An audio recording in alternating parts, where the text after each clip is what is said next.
तकफुरून बिल्लाहि व कुंतुम अमवातन फअहयाकुम सुम्मा युमीतुकुम सुम्मा युहयीकुम सुम्मा इलैहि तुरजऊन। हुवल्लज़ी खलक़ लकुम मा फिल अर्दि जमीअन सुम्मा इस्तवा इलस समाइ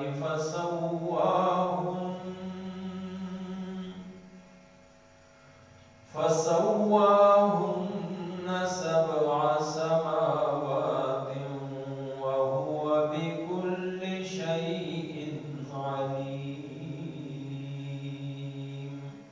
सदक़ल्लाहुल अज़ीम।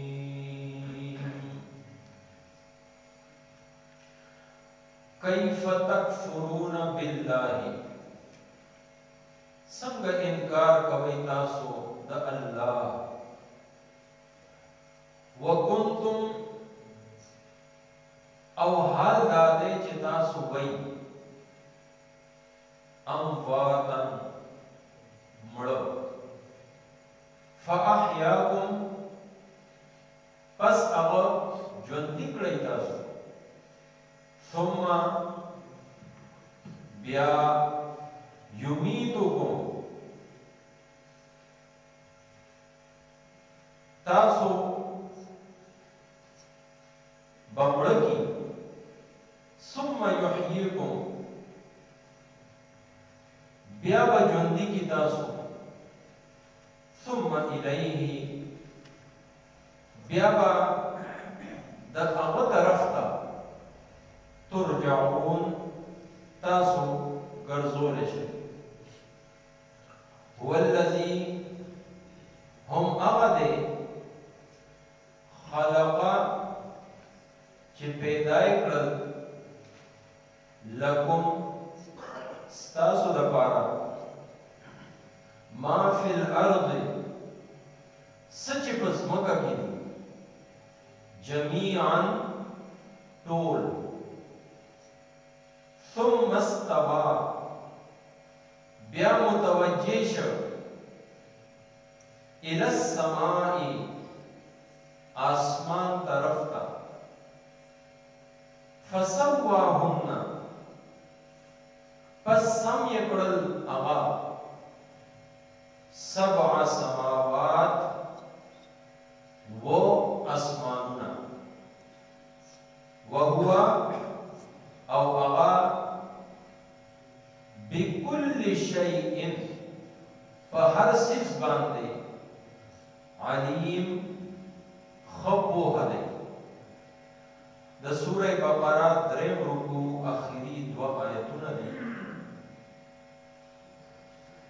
बरनी आयतुनों की द अल्लाह रब्बुल इज्जत द तौहीद और द रसूलुल्लाह सल्लल्लाहु अलैहि वसल्लम द रिसालत और द आखिरत तज़किरून बाद अल्लाह जल्ल जलालुहु दग मुश्रिकानुना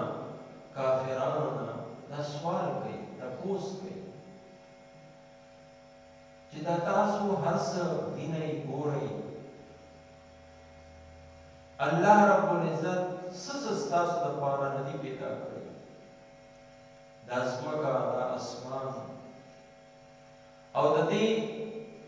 ज़मके नस्तासु द पारा मुख्तलिफ रिज़्क और नबी अलैहिस्सलातु वस्सलाम स्तासु तरफ ता चिदा कम कलाम रावड़ो दागी हम जवाब तासु वर्त करेश मुकाबिला हम न करेश बिया संग तासु दा अल्लाह रब्बुल इज्जत इनकार करो।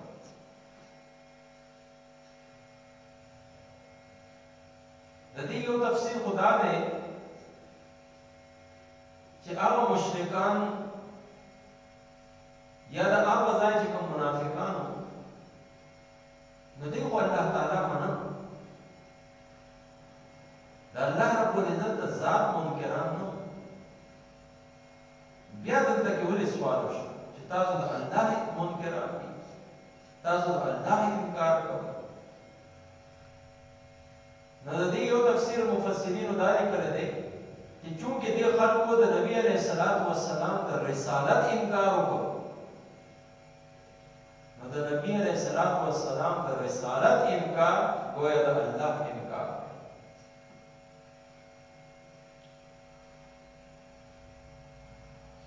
نو د الله جل جلاله انکار هغه سره کفر دا تاسو ولې.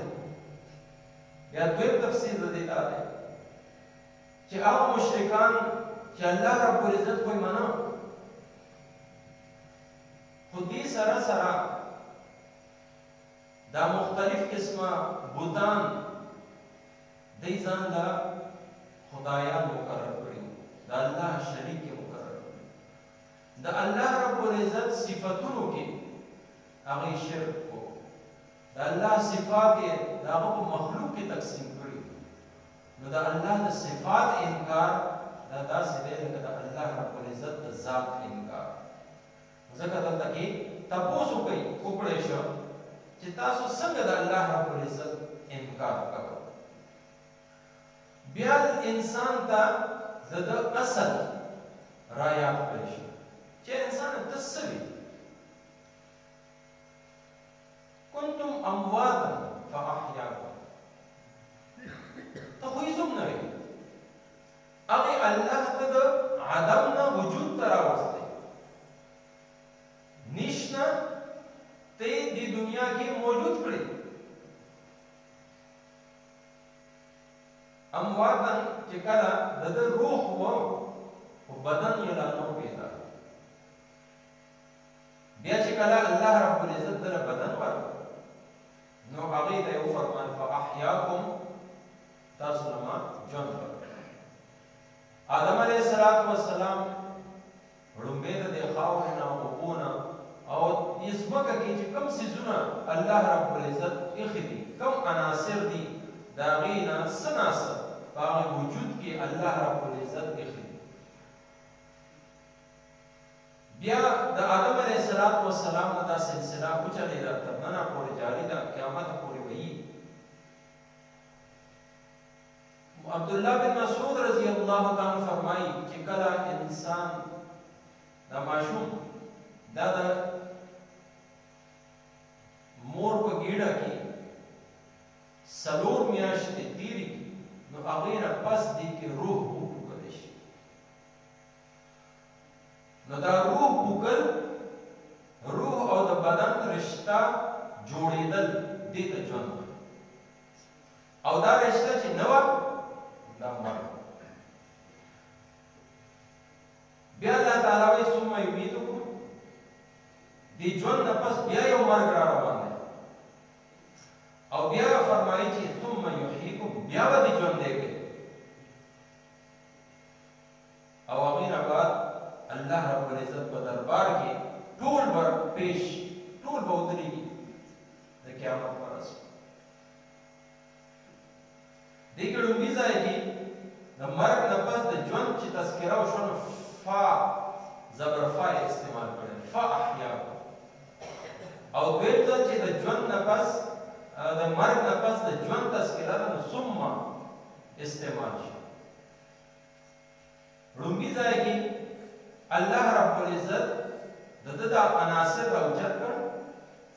او دی فورا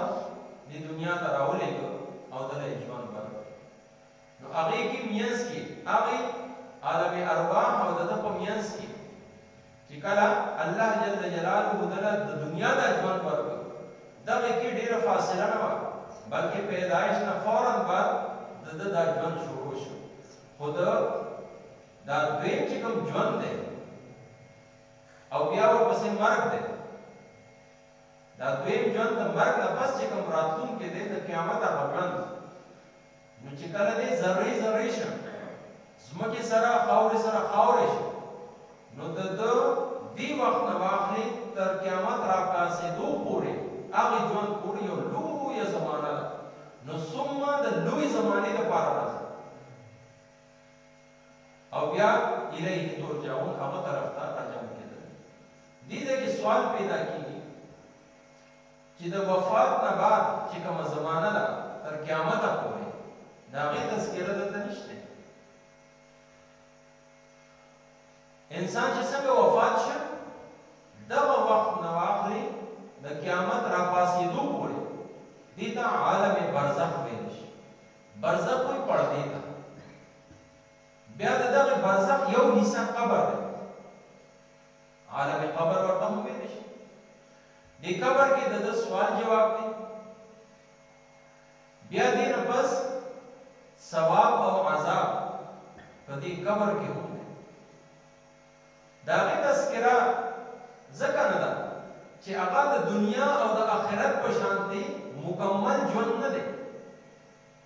بلکې د هغې کیفیت لکه څنګه دنیا کې د انسان د خوب دی. انسان خوب کې ژوندی ہوئی،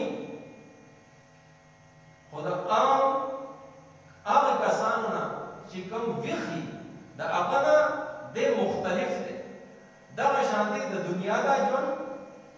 او بیا دې پسې چې د قبر کې دننه کوم ژوند دی، برزخ کې چې کوم ژوند دی، هغه د دې ژوند نه مختلف دی. نو ځکه د هغې دلته کې تذکره نشته. او د قبر عذاب او ثواب دا بالکل برحق دی. قرآن کریم کې مختلف ځایونو کې د دې تذکره راغلې. څنګه چې فرعون او د هغه د لښکریانو باره کې راغلې ده، النار یعرضون علیها غدوا وعشیا، سحر او ماښام هغوی ته د اور عذاب ورکولی شي. او بیا د دې نه بعد ویوم تقوم الساعه، د قیامت پر ورځ جدا عذاب دی. او څنګه چې دلته کې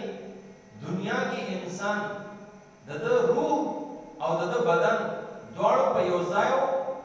یو ګناه کړی دی یا په یو ځای یو نیکی کړې ده، نو همدغه شانتې د دې کوم اجر دی یا د دې کومه بدله او سزا ده هغه به هم دواړو ته میلاوي، روح ته هم او د انسان بدن ته هم. او د دې قبر کیفیت دا لکه دنیا کې موږ ګورو یو کس چې هغه جیل ته تللی دی، د جیل نه لومړی هغه حوالات کېږي تر څو چې د هغه فیصله نه شي. نو د دې قبر مثال لکه د حوالات دی. دې کې لکه یو کس اوس حوالات کې بند دی، هغه ته پوره سزا خو نه میلاوېږي، خو دا بندېدل هم یو سزا ده. نو دغه شانتې د دې قبر کیفیت دی.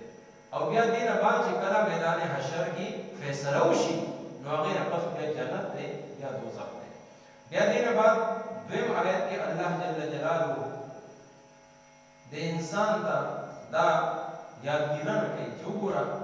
دا هر څه ما ستا دپاره پیدا کړی، والذي خلق لكم ما فی الارض جميعا. ځمکه کې چې څه دي، ځکه مفسرین وایي چې الله رب العزت څه پیدا کړي دي که هغه د انسان ته ضرر او نقصان دی ولې نه رسوي، هغې کې څه ناڅه فایده د دې انسان دپاره لازما شته، که هغه بالواسطه یا بلا واسطه، ډایرکټلي یا انډایرکټلي، څه ناڅه هغه دپاره فایده پکې هم شته. ولې چې الله تعالی وفرمایي چې ما هر څه ستا دپاره پیدا کړی. وہی کھیتیاں سرسبز ہیں غذا کے واسطے، چاند سورج اور ستارے ہیں ضیاء کے واسطے، جانور پیدا کیے وفا کے واسطے،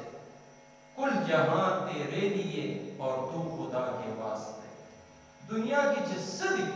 دی جہان دی دا ټول اے انسان ستا د خدمت دپاره پیدا شوي دي. او ته د څه دپاره پیدا شوي؟ ته د الله رب العزت د بندګۍ دپاره. نو چې دا هر څه پیدا کړ، ثم استوى الى السماء، وی بیا الله تعالی متوجه شو اسمان طرف ته. استوا وی نه قدرتو ته، خو چې کله اله ورسره راشي د دې بیا معنی متوجه کېدل، یعنی یو کار نه پس بنده بل کار ته متوجه شي. نو الله جل جلاله زمکه پیدا کړه د زمکه ټول اشیاء پیدا کړه او بیا دې نه بعد الله جل جلاله اسمانونه پیدا کړ او سوره فسواهم برابر سبع وہ سماوات اسمان وہ اسمانونه الله جل جلاله پیدا کړ اخیری سپاروں کې دا مضمون خ تفصیل سره را روان دي الله تعالی وی قل انکم لتکفرون بالارض آیا تاسو د هغه ذات انکار کوي الذي خلق الارض فی یومین چې زمکه په دوه ورځو کې پیدا کړه او بیا نور مخکې ارشاد فرمایي چې بیا دینه بعد دوه ورځو کې زمکه کې چې څه هم دي دای پیدا کړ او هغه بعد بیا دوه ورځو کې الله جل جلاله اسمانونه پیدا فسواهم داسې برابر کړ چې هغه کې هیڅ قسمه کمی پرې نه و ځکه سورہ ملک کې الله تعالی وایي ما ترى فی خلق الرحمن من تفاوت الله تعالی په دې تخلیق کې بتاتا سچاو دې سکمه ملاو نشي وې ته بیا بیا دې باندې نظر واچو یو ځل وزر بیا بیا متبد الله رب العزت په دې تخلیق کې په دې اسمان دا چې کوم جوړ شوی دی دې کې بتاتا سکمه ملاو نشي نو الله رب العزت دا شپږ ورځو کې دا ټول کائنات پیدا کړی دی دې تفاسیر کې ډېر تفصیلات راغلي دي ابن کثیر وایي چې د اتوار او پیر پرز د ځمکه پیدا کړ او بیا نه او د شروع پرز د ځمکې کې دنه چې څه دي غرونه دي بوټي دي نهرونه دي نور چې کومې سيزونه موږ ښکاري دای پیدا کړ او بیا دینه بعد په اخیری دوه ورځو کې یعنی زیارت او جمعه الله تعالی اسمانونه پیدا کړ او د جمعې په مازیګر باندې حضرت آدم علیه السلام پیدا کړ او هم د دې جمعې پر ورځ باندې قیامت قائمېږي الله رب العزت په دې قادر و چې ویلو کون جوړ شي او دا به هر څه جوړ شي والله تعالی انسان ته دا وقول چې زه باوجود د قدرت نه دا هر یو کار تدریجن کوم رو کوم نو ځکه تاسو هم دا مشان دی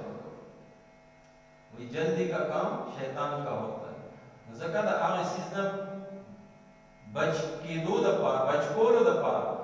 او انسان ته یو وصیت کولو د پاره الله رب العزت دا سيزونه په شپږ ورځو کې نو بعض مفسرین وایي چې شپږ ورځې زمونږه او بعد وی نه د دې نه مراد شپږ وختونه دي مساجه هر څه په وخت کې الله رب العزت په علم کې دي او هو بكل شيء عليم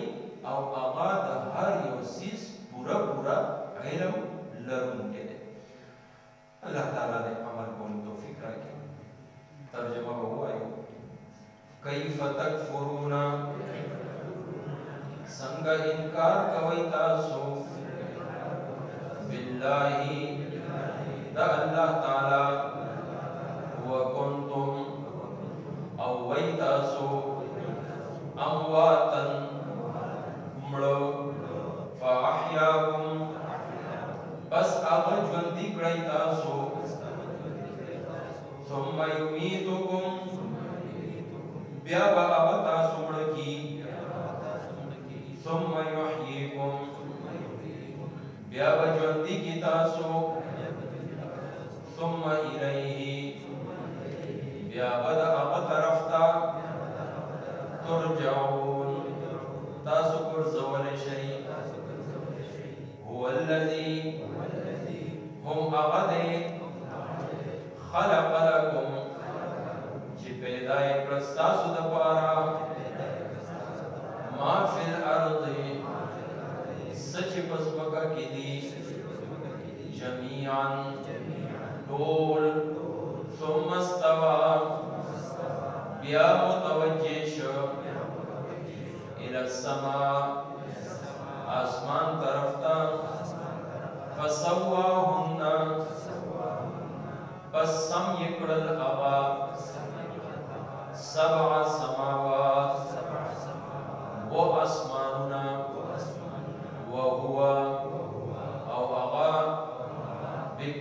شيء فهر سیز باندې علیم خپوه دے